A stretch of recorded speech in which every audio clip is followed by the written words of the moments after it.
Ayah Bunda, kembali lagi di acara yang paling keren, yang paling informatif tentunya di YouTube channel Bocah Indonesia. Tanya aja.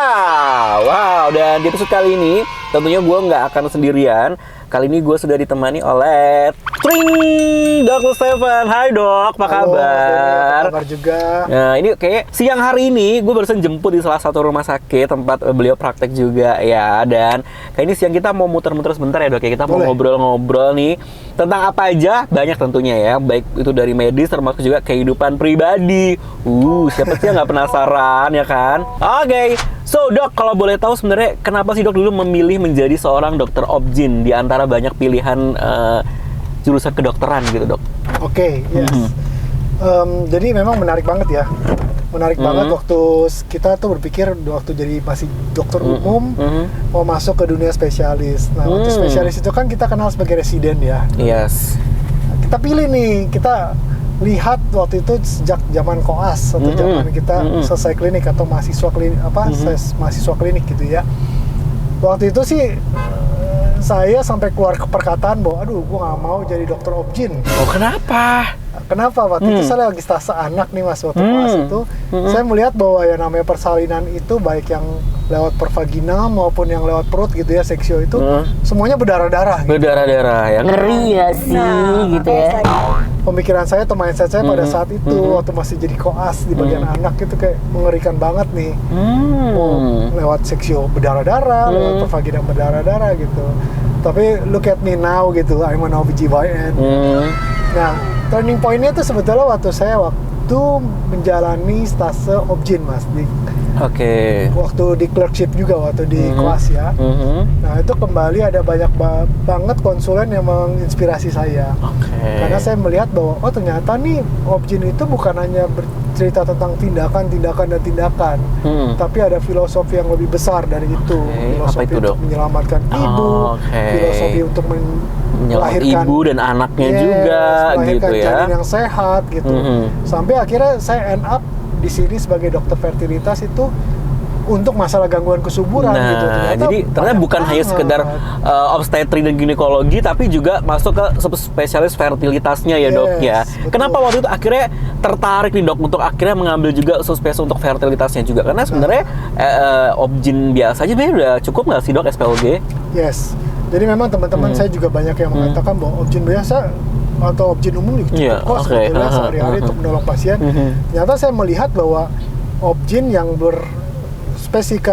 spesialisasi, subspesialisasi ke fertilitas itu ternyata lebih menantang Mas Denny. Satu, kedua, dan kita melihat bahwa secara umum pasien-pasien kita yang gangguan kesuburan itu juga banyak. Semakin lama semakin banyak ya dok ya. Karena memang kehidupan kita di perkotaan ini memang seakan-akan akhirnya menggiring pasien atau para pasangan itu menjadi kondisi gangguan kesuburan. Kondisi kesuburannya memang berpengaruh banget. Tapi zaman sekarang ya dok ya, bahkan kalau dulu mungkin bayangan aku tuh dok ya kalau udah 35-40 ke atas gitu ya, ternyata sekarang semakin muda pun juga banyak yang memiliki gangguan fertilitasnya ya dok ya. Jadi nggak sekedar batasan usia tertentu nih ya ayah bunda ya yang nonton acara kita. Jadi ternyata semakin muda juga semakin banyak juga kasus-kasus infertilitas. Nah kalau kita ngomongin kasus infertilitas dok, ada nggak sih dok pernah menangani kasus infertilitas yang menurut dokter nih challenging banget nih untuk menangani ini? Kasusnya seperti apa sih dok contohnya? Ada kondisi di mana kita kenal sebagai unexplained infertility. Jadi gangguan kesuburan ini nggak bisa dijelaskan mas. Maksudnya apa? Jadi kita ada periksa faktor ibunya, rahimnya, indung-telurnya, dia punya siklus ovulasi atau masa suburnya bagus gitu ya, dinding rahimnya juga sehat. Lalu juga kita periksa juga male factor atau suaminya, gitu, spermanya bagus, pengeluarannya ereksi ejakulasinya juga bagus. Kok nggak hamil-hamil juga? Itu ya. Ini yang challenging banget ya. Karena dari sisi medisnya nggak ada permasalahan ya dok ya sebenarnya. Jadi memang kalau dikatakan secara teoritis ini 30% loh mas dari keseluruhan gangguan kesuburan gitu, kasus-kasus gangguan kesuburan. Dan ini besar sekali gitu. Makanya mas bilang waktu kasus yang challenging, kasus yang sulit itu yang seperti ini gitu. Jadi kita bisa ikutin dari induksi ovulasi atau stimulasi yang sederhana, inseminasi atau atau bahkan sampai bayi tabung untuk kasus-kasus seperti ini, Mas. Nah, ini ya. Jadi memang banyak hal juga di luar kendali medis ya, di luar kendali kedokteran juga, bahwa mungkin memang belum waktunya juga. Bisa jadi seperti itu ya, Dok ya? Bisa jadi gitu. Bisa jadi seperti Mas. itu. Nah, jadi memang kita harus cari tahu dulu nih penyebabnya kenapa menjadi gangguan infertilitas ini karena apa. Nah, Dok, sebagai seorang dokter dan juga sebagai seorang ayah dan seorang suami, gimana sih, Dok, membagi waktu nih antara pekerjaan yang tiap hari praktek nih, Dok, ya kan? Bagaimana membagi waktu dengan keluarga nih, Dok? Nah, ini lebih menantang lagi nih, Mas. Soalnya kenapa jam kerja saya tidak seperti orang kerja secara umum gitu. Ada yang namanya working hour, ada yang namanya office hour. Nah, jam kerja saya ini dari pagi kita bangun jam 5, siap-siap ini itu, jam 7.30 udah standby di rumah sakit. Malam-malam bisa pulang jam 9, jam 10 gitu. Kayak semalam harus ada insen, jam 10 baru pulang gitu. Gimana cara baginya? Biasanya di antara waktu-waktu praktek atau waktu tindakan itu masih nyepatin waktu tuh. Apakah lagi menjemput anak les, atau kalau lagi anak lagi latihan basket, kita di pinggir lapangan kita semangatin gitu ya. Jadi hal-hal seperti itu yang menurut saya tuh akan diingat oleh anak-anak gitu. Memang betul. Saya juga bisa dikatakan cukup ngiri sih oleh ayah-ayah atau orang tua yang bisa nemenin anaknya gitu. Atau jemput anaknya itu sesuatu yang berharga loh, Mas, sebetulnya. Oh ya, karena kebanyakan mungkin orang tua di luar sana juga terlalu sibuk juga ya. Ini juga perlu juga reminder juga buat para ayah-ayah yang sudah menjadi ayah ya tentunya ya. Ya ini biasa suka aduh males nih buat antar jemput anak, paling capek apa segala macam. Banyak loh gitu di luar sana yang juga ayah-ayah yang pengen banget punya momen-momen bersama keluarga tapi juga terhalang karena waktunya juga. Betul. Gitu ya, Dok ya. Wow, hati-hati kalau nyebrang ya, Dek. Astaga naga. Oke, terus kalau ngomongin tentang anak juga nih, Dok. Anak udah mulai diarahkan nggak sih, Dok, untuk nanti ke depannya pengen jadi dokter gitu atau ya udah sekarang hobinya apa nih? Jadi anak ini kita lagi mencoba gitu ya. Saya dan Nyonya ini lagi mencoba untuk mengeksplorasi nih apa yang anak suka nih. Baik dalam hal olahraga, dalam hal latihan crafting gitu, dalam hal membaca, menulis dan sebagainya nih apa yang disukai oleh anak-anak ini. Si bocah ini nih, anak saya ini sangat-sangat menyukai crafting gitu. Hal-hal yang sifatnya ilmiah gitu. Kayak membuat kipas angin yang berdasarkan arus listrik atau misalnya kayak volcano kayak gitu, seperti itu challenging buat dia. Nah, kami juga lagi mengeksplorasi tentang olahraga, berenang, basket dan sebagainya. Kita ingin melihat sebetulnya sukanya di mana sih anak kita ini gitu. Sekarang umur berapa, sorry, Dok? 5 tahun. 5 tahun ya, masih lucu-lucunya, masih gemes-gemesnya, lagi banyak aktivitasnya pastinya. Ya, lagi bawel-bawelnya ya kan. Ini jadinya cukup banyak perlu perhatian juga ya, karena mulai tumbuh kembang anak juga ya, Dok ya, berarti banyak protes ya. Banyak protesnya. Biasanya kalau suka protes apa sih, Dok, kalau anak umur 5 tahunan? Protesnya Dedi hari ini kemana gitu. Dedi nemenin nggak nanti gitu, atau Dedi ini nggak, Dedi itu nggak. Dia memang kan usia segitu memang usia demanding sih. Dan untuk memenuhi waktunya itu kalau kita memang nggak bisa ya kita harus kasih penjelasan yang benar-benar rasional, yang benar-benar bisa acceptable bagi mereka. Gitu. Jadi benar-benar si anak juga jadi mengerti ya keadaan orang tuanya gitu. Nah, kalau tadi ngomongin anak, Dok, sekarang gue mau sedikit flashback Dr. Stephen di saat usia remaja atau usia anak-anak. Ada nggak sih, Dok, kenakalan di saat usia remaja atau anak-anak yang masih lu inget sampai sekarang, Dok? Kenakalan. Ayo, jangan bilang nggak nakal ya. Kayak bohong banget. Semua orang pasti mengalami fase kenakalan. Apa kenakalan yang paling lu inget zaman-zaman waktu muda dulu atau waktu lu kecil dulu? Dulu pernah. Apa tuh? Ada rokok papa. Ya kan kita coba-coba. Kenapa sih kayak enak banget ngerokok ternyata. Coba-cobalah gitu. Ternyata pahit. Akhirnya ilfil lah gue. Itu umur berapa SD? Itu waktu itu SMP ya, plus minus ya. Akhirnya karena ilfil dengan rokok, nggak mau coba-coba lagi rokok. Nggak mau coba-coba lagi ya. Terus apa lagi? Ya. Paling kalau bandelnya itu pernah sampai dijemput orang tua maghrib dari sekolah nih. Lu ngapain sampai di sekolah sampai maghrib ngapain? Karena di lapangan, jadi either main volley, main basket. Pokoknya itu memang kerjaan saya tuh waktu SMP SMA tuh sampai ditanya bapak, lu mau jadi apa? Lu mau jadi atlet atau mau jadi apa nih, kata, sampai maghrib baru pulang gitu. Bahkan tiap Sabtu pulang sekolah tuh kita cari lapangan basket. Jadi memang bukan nakal sih, apa ya namanya ya? Ya, Saya aktivitas juga remaja bingung. pada dasarnya lah ya, pada umumnya lah ya. Lagi pengen explore untuk berolahraga. Salah satunya sih Iya. main basket itu. Berarti sampai sekarang masih aktif untuk berolahraga main basket, Dok? Makanya anak juga diikuti main basket. Jadi emang benar-benar turunan ya. Jadi bapaknya kalau demen basket, jadi diajarin juga untuk anaknya juga demen basket ya, Dok Ya, ya. jadi memang kita mau menanamkan sifat apa ya?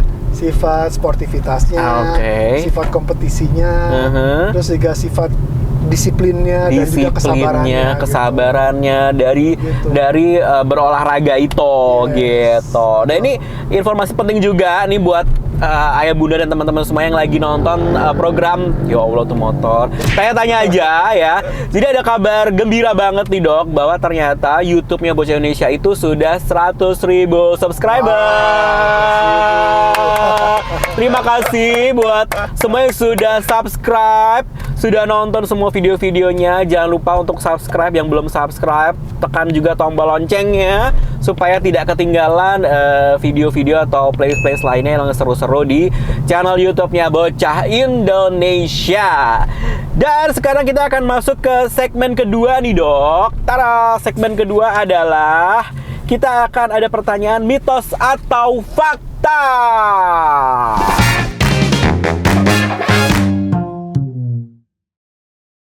Oke, ada mitos atau fakta yang pertama nih, Dok. Yang pertama adalah mitos atau fakta, ibu hamil dilarang minum kopi, Dok.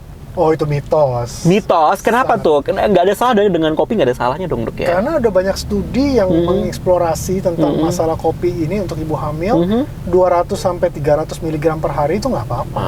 Hitungan jadi 1-2 gelas kopi sehari itu masih nggak aman masalah ya. Tapi kalau kebanyakan juga jangan juga.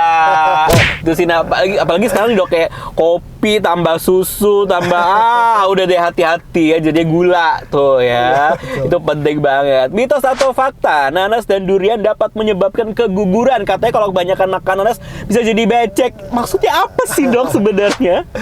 Jadi memang ada yang kandungan di nanas tuh ada bromerelin ya. Oke. Itu ditakuti tuh oleh pasien-pasien yang bisa menyebabkan kontraksi pada kehamilan atau keguguran. Tapi tentunya kalau kita makan nanasnya dalam kadar atau dalam jumlah yang sedikit atau yang biasanya aja, harusnya nggak sampai gitu, Mas. Nggak mungkin kan kita makan satu nanas penuh. Bener.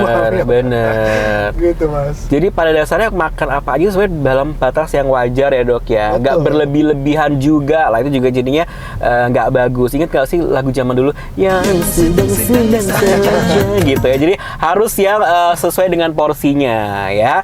Berikutnya, mitos atau fakta, bayi hasil bayi tabung memiliki resiko kesehatan lebih tinggi daripada mereka yang hamil secara alami. Gimana nih, Dok?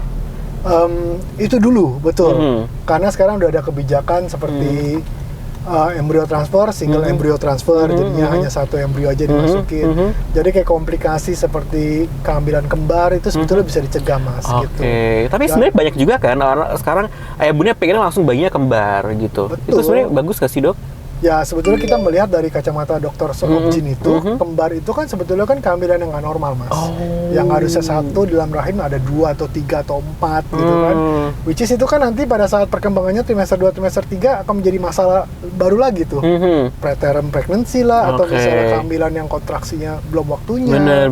Atau misalnya dia tiba-tiba ketuban pecah gitu. Jadi kan. sebenarnya kehamilan bayi kembar itu juga cukup banyak beresikonya juga ya, Dok ya, buat si bunda maupun juga buat si janinnya Buat si gitu janin, kan. setuju. Benar. Jadi tapi memang kebanyakan orang tua sekarang pengennya langsung anaknya kembar karena supaya bisa langsung program hamil langsung dapetnya 2. Benar kan?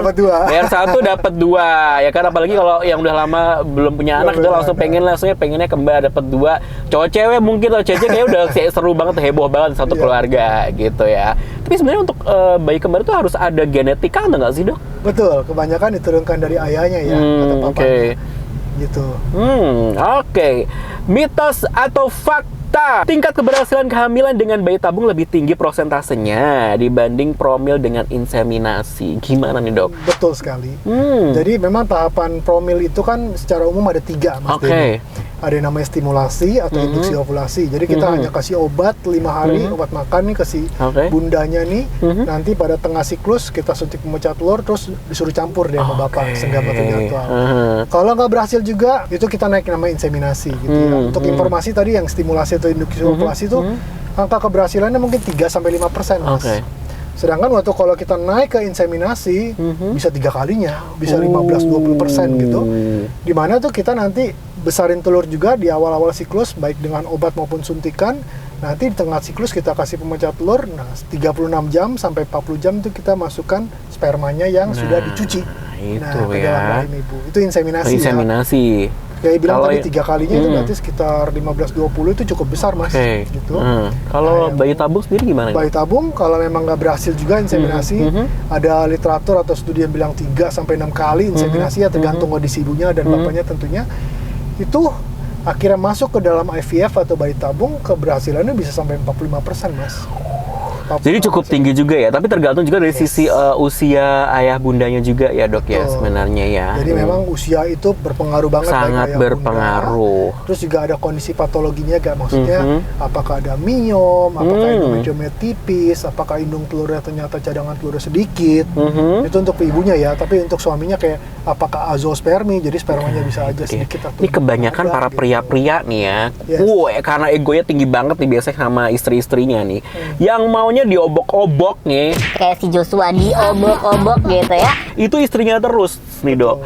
Bapaknya jarang banget mau periksa ya kan. Prosentasenya mungkin lebih besar ibunya terus yang disuruh periksa. Kadang-kadang cowoknya karena yang penting pokoknya bisa gitu ya. Yang penting bisa dan bisa gitu ya. Itu kayaknya udah oke aja. Padahal sebenarnya nggak di situ ya dok ya. Kan ada juga penelitian dari hasil analisa spermanya seperti apa gitu kan. Nah ini coba dok tolong dikasih pesan-pesan buat para bapak-bapak juga untuk ikut periksa dan juga para ibu-ibunya mendorong bapak-bapaknya, silahkan dok. Gimana dok? Buat para ayah nih yang sedang mengalami gangguan kesuburan bersama dengan pasangannya, boleh menyediakan waktu menemani si bunda untuk kontrol dan juga tentunya untuk memeriksakan spermanya gitu ya. Memeriksakan sperma itu bukan hal yang menakutkan kok. Dimana kita nanti akan diarahkan ke ruang fantasi, nanti kita diminta untuk mengeluarkan cairan spermanya, ya, ejakulasi. Nanti di situ kita akan periksa. Dari spermanya itu dilihat di bawah mikroskop oleh dokter andrologi dan teman-temannya. Dilihat apakah konsentrasinya cukup, 15 juta minimal atau 16 pergerakannya juta. juga bagaimana, pergerakan atau motilitasnya gitu, cukup gesit atau enggak, dan tentunya bentuknya, morfologi. Nah itu dia ya. Jadi ini buat para ayah-ayah ya, para suami-suami, jangan cuman beraninya nyuruh istri-istrinya buat ngecek ya. Lu sendiri kapan? Gitu. Mitos atau fakta nih dok? Sikap kaki lilin dapat mempercepat proses kehamilan. Biasanya habis berhubungan ya kan, terus kaki bunda harus diangkat-angkat di atas tembok atau gimana gitu dok, supaya spermnya bisa langsung masuk gitu. Itu bener atau enggak sih dok? Mitos ya. Bahkan kalau ditambahkan nih, bukan hanya lilin, posisi lilin, kadang-kadang ada yang mengatakan bahwa kalau ejakulasi harus doggy style, kepala lebih rendah daripada bokong, ya kan? Kepala lebih rendah. Oke, jadi begini ya. Bahkan pahanya atau dia punya lututnya dikasih bantal lagi, jadi benar-benar nukik banget tuh mas. Benar-benar nukik, pegel-pegel deh lo ya. Kalau nggak kebiasaan yoga sama pilates, pegel-pegel deh lo ya. Jadi dimasukin lah spermanya pada saat ejakulasi itu pada posisi demikian, supaya dari vagina tuh benar-benar masuk banget, tanda kutip, ke dalam rahim spermanya. Masuk banget. Which is itu mitos mas. Mitos ya, jadi nggak sebenarnya harus begitu juga. Sebenarnya sperma yang baik tuh justru bisa menembus gitu ya dok ya, bisa punya jalannya sendiri. Kita bahas tadi parameternya pergerakan. Kalau dia gesit, kalau dia motilitasnya bagus gitu, kenapa harus khawatir? Kenapa harus lilin lah, doggy style lah. Tapi paling enak woman on top sih. Sebagai cowok-cowok itu kan posisinya kita cuma tinggal tidur telentang aja gitu kan, ya nggak sih? Yang setuju coba di komen, yang setuju iya kan, yang setuju coba tolong di komen gitu ya. Tapi doggy style menarik juga buat variasi ya kan. Oke, mitos fakta udah selesai dok. Sekarang kita akan masuk ke pertanyaan dari ayah bunda yang sudah masuk di kolom komentar, baik itu di Instagram maupun di YouTube-nya Bocah Indonesia. Saya akan coba bacakan beberapa pertanyaan yang sudah masuk. Siapa tahu pertanyaan ayah bunda bunda yang sedang aku bacakan. Jadi buat Anda yang pengen bertanya dengan dokter kita, Dokter Pucuk Indonesia, bisa langsung drop aja di kolom komentar pertanyaan-pertanyaan seputar fertilitasnya. Nanti akan coba bantu kita jawab bersama-sama. Ini dia pertanyaannya. Oke, pertanyaan dari Bunda Mela. Kalau mau promil, apakah wajib HSG dulu, Dok? Jadi kalau promil yang kita masuk ke dalam tahapan awal tuh Mas, yang stimulasi atau induksi ovulasi, sebetulnya kita nggak perlu HSG atau belum perlu untuk periksa sperma atau sambil periksa sperma pun juga boleh, Mas, gitu. Jadi dengan asumsi bahwa saluran telurnya sehat, gitu. Jadi kita masih bisa membolehkan pada saat stimulasi atau induksi ovulasi tidak memeriksakan saluran telur dulu. Nah, tapi ada tapinya nih Mas. Kalau sudah masuk ke inseminasi harus dan wajib gitu untuk periksa saluran telur. Dan wajib. Pertanyaan selanjutnya, penyebab utama untuk PCO itu apa ya, Dok? Sudah minum obat pembesar sel telur, setiap haid sel telur bagus, sperma juga udah oke, tapi masih belum bisa hamil alami. Adakah faktor lain, Dok? Silakan, Dok. Oke. Penyebab PCO itu sebetulnya gaya hidup, Mas. Jadi bisa dikatakan bahwa misalnya nih dari 5 pasien yang PCO, 4 diantaranya itu yang bersifat acquired atau didapatkan. Jadi karena gaya hidupnya tidak dijaga, gitu Mas. Nah itu faktor yang penting tuh. Mungkin saya bahas sedikit ya. Jadi PCOS itu kan ada yang bersifat obese, ada yang gemuk, ada yang lean, ada yang kurus. Nah yang kurus ini jumlahnya sedikit Mas, paling 10-20% dia semua PCOS. Yang banyakan nih yang karena yang saya bilang tadi gaya hidupnya berantakan, tanda kutip ya. Satu, makannya Mas, seenak-enaknya. Makan makanan yang sehari-hari kita makan nih, gorengan, yang manis-manis, baik makanan maupun minuman. Lalu juga yang lemak-lemak Mas, minyak-minyak. Nah ini kalau gaya hidup metropolis kan gitu tuh Mas sekarang tuh, makanannya kan seperti itu. Yang penting mereknya update, kita beli kan. Pokoknya makanan-makanan Instagramable gitu ya, yang lagi viral ngantri-ngantri itu kayaknya menggoda banget ya. Padahal itu semuanya yang nggak sehat dari situ. Itu satu ya makanannya. Yang kedua tentang olahraga. Kita semakin sering kerja gitu, tanda kutip Senin sampai kadang Sabtu, kita lupa olahraga Mas. Pulang udah capek karena kemacetan dan sebagainya. Itu dia gitu kan. Apalagi habis nggak mau olahraga, kecapean, diajakin sama istrinya juga nggak mau. Aduh, udah ngamut lah ya. Jadi gimana dong ya? Jadi memang harus sempetin waktu olahraga. Either mau pagi atau mau sore, atau kalau kita memiliki semacam kesempatan ya kita siang-siangnya juga kita bisa olahraga tipis-tipis lah dekat kantor gitu. Yang penting ada gerak lah ya, Dok ya. Jangan cuman mager aja di mobil nyetir 1 jam macet di kantor duduk lagi. Habis itu pulang begini lagi. Ya tuh gue banget ya, Dok. Ya oke. Baik. Yang terakhir nih terakhir apa tuh? Pola tidur. Orang suka melupakan nih. Kenapa? Karena pola tidur yang baik itu akan menjaga hormon stres seperti kortisol gitu ya. Tetap rendah gitu Mas. Mas bayangin nih, kortisol itu kita biasa tinggi di pagi hari. Itu kita kenapa tinggi? Karena kita pagi-pagi kan mesti ini itu Mas. Hormon stres langsung meningkat supaya kita alertness kita meningkat juga. Apa yang terjadi kalau kita kerja terus nih, atau kita terjaga karena nge-scrolling IG atau TikTok gitu ya, sampai jam 1, jam 2. Kita punya hormon itu akan terjaga untuk tetap waspada. Makanya hormon itu yang akan nanti mengganggu ovulasi atau masa subur. Jadinya gampang stres juga gitu. Jadi pola makan, kurang olahraga, sama kurang tidur. Nah itu 3 hal yang nanti akan berpengaruh sehingga terjadi PCOS. Penting banget nih buat para cewek-cewek ya, buat para bunda-bunda kayak Bunda Korla. Jadi silahkan tetap mulai jaga kondisi kesehatan badannya ya, olahraga, makan makanan juga dijaga, tidur ya, hindari stres-stres pokoknya nggak terlalu penting, jangan terlalu dipikirin, jangan terlalu dipusingin ya. Saya hidup udah berat, saya jangan nambah-nambahin otak pusing gitu ya, Dok ya. Jadi hati-hati. Oke, sudah menjawab pertanyaan dari para ayah bunda yang sudah masuk di kolom komentar. Sekarang ada pertanyaan-pertanyaan lagi nih, Dok, tentang personal life dan juga games challenge. Are you ready? Ready. Oke, Dok. Sebagai seorang dokter obgyn, pernah nggak sih mengalami titik terendah dalam hal pekerjaan? Dan why? Akhirnya lu bisa lepas di titik rendah tuh bagaimana, Dok? Oke, titik rendah pekerjaan ya sebagai seorang obgyn ialah ketika kita sudah menata laksana pasien, tapi nggak sesuai dengan pencapaian yang kita harapkan, achievementnya. Gitu. Dan yang menjadikannya lagi gitu, atau yang membuat kita terenyak gitu dengan diri kita sendiri adalah pasiennya berharap banyak banget dengan kita. Dok, saya percaya banget sama dokter. Nah ini sesuatu yang sebetulnya, Padahal dokter juga manusia ya. Yes. Kita mau menata laksana ibu ini dengan sebaik-baiknya. sangat sebaiknya gitu. Dan pastinya kita sudah melakukan yang terbaik ya dok ya. Betul. Untuk si pasien ya. Betul. Tapi kadang-kadang dari Tuhan juga nih yang menentukan apa yang terjadi dengan si pasien tersebut gitu. Jadi kalau misalkan sudah mempercayakan dengan dokter, tapi jangan lupa juga bahwa ada kuasa Tuhan loh yang juga berkuasa juga atas kesehatan dan kehidupan kita gitu ya dok ya. Terus gimana dok kalau ketika menghadapi seperti itu, apa yang lo lakuin dok ketika menghadapi pasien yang kayak berekspektasi terlalu tinggi dan akhirnya amit-amit gitu ya, ada something wrong dengan hasilnya, gimana dok? Oke, jadi kalau misalnya bicara tentang pasien-pasien infertilitas ya, kita tuh di Bocah Indonesia mas, secara khusus kita selalu berkomunikasi mas, dokter yang senior, dokter yang junior itu selalu berkomunikasi.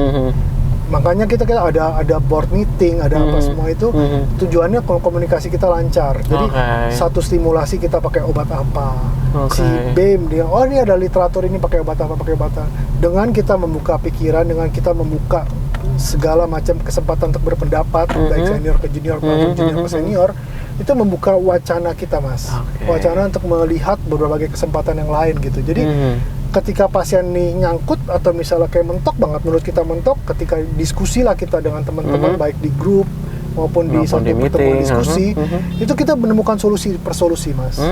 Which is itu meeting itu kita bisa lakukan secara monthly ya, secara setiap bulan. Kasus-kasus sulitnya ini kita langsung bahas nih mas setiap itu. Jadi mumpung kita lagi saling support, saling bantu juga dari sesama dokter di Bocah Indonesia ya dok ya. Bisa cari tahu nih jalan keluarnya seperti apa dari pasien-pasien memang kasusnya memang cukup sulit juga untuk ditangani. Betul sekali mas. Oke, ngomong-ngomong lu punya hobi apa sih dok? Saat belakangan ini lagi demen ngapain kegiatannya yang bikin lo happy, menikmati weekend mungkin atau menikmati waktu luang, lo biasa ngapain dok? Nikmati luang tuh benar-benar weekend tuh saya habisin buat anak. Jadi memang ya kembali lagi kemarin itu kan tadi itu kan kita ngobrol dok apa yang dilakukan gitu. Saya menebus waktu supaya anak-anak itu terbuka matanya bahwa memang bapaknya itu mau hadir cuma karena harus bekerja gitu. Jadi kita sulit gitu. Jadi memang anak-anak yang demanding itu harus diberikan informasi yang sebanyak-banyaknya dan semasuk akal mungkin gitu. Jadi memang kalau anak zaman sekarang mungkin mereka harus diberikan why-nya ya, banyak why gitu. Why? Kenapa harus bikin, kenapa harus gitu, harus dijelasin ya sama anak ya. Karena anak zaman sekarang nih, generasi adik-adik kita ini ada generasi-generasi kritis banget dengan pertanyaan-pertanyaan ya dok ya. Yes. Oke, ada pertanyaan, ada fast question nih dok ya. Yes.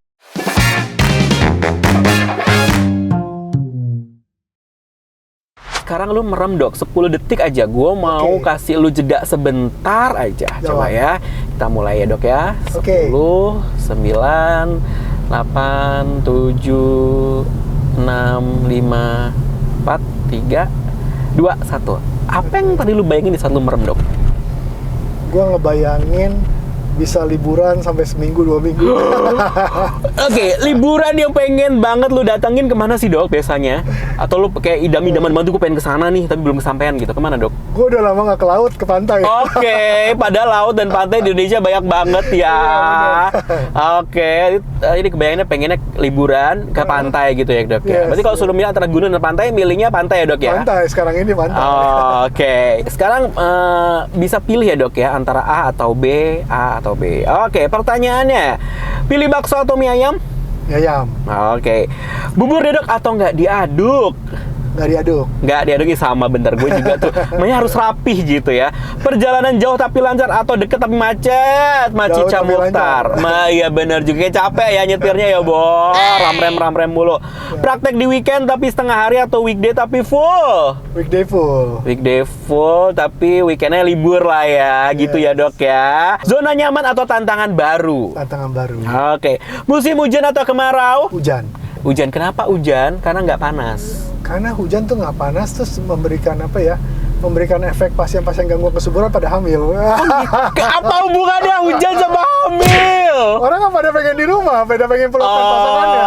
Oke. Pantesan dulu zaman kita kuarantin itu ya dok ya, banyak Iya. juga yang akhirnya tiba-tiba tedung ulala ya dok Iya, ya. pada WFH, belum Pada distimulasi udah pada hamil. Oh itu, jadi coba nih siapa yang waktu zaman COVID, zaman karantina tedung tralala trilili ya kak, coba di kolom komennya juga tolong di say hi gitu ya, gimana dulu pengalaman waktu WFH malah tedung tralala trilili itu. Oke dok, kalau kita ngomongin bocah Indonesia, mungkin dokter udah di bocah Indonesia berapa lama dok kalau boleh tahu dok? Baru sekitar setahun terakhir. Baru sekitar setahun ini. Apa sih dok pengalaman yang menurut dokter tidak terlupakan atau menyenangkan ketika berada di bocah Indonesia dok, terkait dengan pasien-pasiennya dok ya? Oke, jadi yang bisa saya dapatkan di pasien nih pada saat kita berpraktek nih mas, satu sesi itu kita bisa mendapatkan pasien yang nangis sedih dan nangis bahagia di waktu yang sesi yang sama. Gitu. Jadi itu pengalaman yang nggak terlupakan dan sampai sekarang pun saya hadapi gitu. Ada yang nangis karena Bu mohon maaf kita belum berhasil siklus ini. Tapi ada yang berhasil dalam artian Bu belum distimulasi, dok saya telat haid. Bu selamat ya, ibu udah hamil. Hah? Kita belum stimulasi dok. Iya karena saluran telur ibu kan udah lancar. Nah kayak ibu kita kemarin nih ada nyonya siapa, ada foto bareng, nanti kalau lihat di Instagram saya nanti bisa lihat ibu siapa itu hamilnya karena kita operasi saluran telur yang sebelumnya tersumbat, kita benerin saluran telurnya, ternyata hamil secara spontan tanpa stimulasi. Wow. Dia kaget, saya pun juga kaget. Wih, hebat, gitu. menarik. Jadi itu banyak hal yang menarik seperti itu. Jadi apa ya, setiap hari itu semacam blessing sih mas. Kalau saya lihat, saya dapat kesempatan untuk melihat manusia itu bersyukur gitu, bersyukur. Bahkan bukan hanya bersyukur, tapi ketika dia nggak dapat kesempatan untuk hamil, dia semakin dekat gitu dengan Tuhan, meminta lagi, berharap lagi gitu. Nah itu hal-hal yang menurut saya sih precious atau berharga gitu. Yang tentu mungkin dapat di profesi lain. Iya betul, kadang membantu orang yang pengen punya anak itu kayak suatu akhirnya berhasil tuh kayaknya luar biasa sekali ya dok ya. Kita menghadirkan suatu kehidupan baru untuk keluarganya, itu kan suatu hal yang tidak ada di profesi lain gitu ya dok ya istilahnya. Itu mungkin salah satu tambahan kenapa saya pengen jadi fertilitas. Oke. Kira membantu menghadirkan buah hati di tengah keluarga Anda ya Bunda ya. Oke, ada challenge lagi nih dok. Oke, gampang aja dok. Ini ada jawaban. Oke, ikan diadu di dalam toples biasanya 6 huruf depannya C. Ikan yang diadu dalam toples biasanya 6 huruf depannya C. Apa itu dok? Yang bisa jawab boleh langsung coba dijawab sebelum aku spill jawabannya apa? Ikan cupang maksudnya. Coba satu kali lagi dok. 5, 4, 3, 2, 1. Apa dok? Gak tahu. Tetap cupang dok? Tetap. Oke, yang benar adalah cek. Cok ya. 6 huruf depannya C. Ya iyalah. Orang ikan diadu dalam toples cekcok lah dok. Iya kan. Aduh. Lagi. Panda setiap hari makan titik. 5 huruf keduanya A. Panda setiap hari makan titik. 5 huruf keduanya A. Coba dok, dulu waktu panda biasanya makannya apa tuh setiap hari? Ya kan, 5 huruf keduanya A. Kan bambu ya harusnya ya. Aduh, yakin bambu. 5, banyak, 3, 2, 1. Makan malam dok. Kalau nggak makan malam dia kelaparan. Malam 5 huruf keduanya A. Kalau garing jangan salahin gue. Yang bikin ada deh. Oke, pertanyaan ketiga dok, masih mirip-mirip ya. Alat musik tiup. Demen nggak nih mas? Ini main-main alat musik. Oke, alat musik tiup biasanya titik. 6 huruf ketiganya L. Apa tuh? 6 huruf ketiganya L. Bolong. Iya, pinter banget. Yeay! akhirnya ketebak. Tadi gue pikir wah bakal jawabnya suling gitu ya. Ternyata ini sudah mulai jokes bapak ke bapak gitu, jokes bapak-bapak. Yang benar jawabannya adalah bolong. Jadi semoga para ayah bunda terhibur dengan jokes-jokes bapak-bapak ini ya kan. So dok, ini kita sudah mulai masuk ke pertanyaan-pertanyaan terakhir karena kita sudah muter-muter juga ya. Ada nggak sih dok pesan-pesan untuk ayah bunda di luar sana yang sampai sekarang masih berjuang? Mungkin bisa dikasih tahu dok, apa nih pesan-pesannya dok? Oke, jadi untuk ayah bunda yang berjuang dengan gangguan kesuburannya, pokoknya setelah menikah secepat mungkin gitu loh untuk mendapatkan keturunan gitu. Kenapa? Karena memang ada istilah time to pregnancy. Jadi dari nikah sampai hamil itu sebisa mungkin jangan ditunda. Mengapa? Jangan ditunda. Semakin ditunda nanti ada yang namanya faktor usia, ada yang namanya faktor kesehatan lainnya itu nanti akan mengganggu. Betul. Itu satu. Terus kedua, ketika sudah menjalani program gangguan kesuburan gitu atau promil ya kita bilangnya, jangan patah semangat, saling menyemangati satu sama lain. Kenapa? Karena pasti di satu titik yang satu masih semangat, yang satu udah capek saya gitu. Itu akan terjadi gitu, bukan yang terjadi. Kita harus siap dengan itu. Yang ketiga, ketika menjalani program hamil, cari dokter yang bisa diajak diskusi, diajak ngobrol sepanjang-panjangnya dan sedalam-dalamnya dan semengerti-mengertinya. Gitu. Kenapa? Karena promil itu bukan hanya membutuhkan bukan hanya keilmuan, tapi juga empati dan juga rasa apa ya istilahnya ya, rasa mendalami dari dokter kepada pasiennya. Dari dokternya. Gitu. Ya itu penting banget. Tetap semangat, tetap berjuang dan jangan salah-salahan. Jangan saling menyalahkan ya. Kalau misalkan ternyata ada gangguan pada suaminya, ada gangguan pada istrinya, itu kan gara-gara lu sih, gara-gara lu, jangan ya. Sebaiknya langsung aja. Apalagi kalau untuk ayah bunda emang sudah menikah dan pengen cepet-cepet punya momongan, jangan ditunda-tunda ya dok ya. Karena kalau semakin kita bertambah usia, semakin berkurang juga ya dok ya untuk cadangan sel telur, sel sperma juga gitu. Makanya buruan, jangan menunda-nunda. Ntar baru setahun baru. Nah, tapi ingat juga nih tadi kita sempat bahas di awal ya, faktor usia juga sangat mempengaruhi keberhasilan program hamilnya. Jadi semakin Anda menunda, akan semakin sulit penanganannya, biayanya juga semakin banyak ya kan. Waktunya juga akan semakin panjang juga prosesnya. Jadi sebaiknya jangan ditunda-tunda. Dan sekali lagi kalau misalkan ayah bunda ingin berkonsultasi dengan Dr. Stephen, boleh langsung menghubungi di call center Bocah Indonesia ya. Bisa langsung nih reservasi untuk konsultasi dengan Dr. Stephen yang ada di Bocah Indonesia Jakarta, tepatnya di Jalan Gaya Motor Raya nomor 15 di daerah Sunter. Langsung aja cek di IG-nya @bocahindonesia_ gitu ya dok ya. Dokter praktek setiap hari apa aja dok? Saya praktek di setiap hari Selasa, Kamis, Jumat, Sabtu, dan Minggu.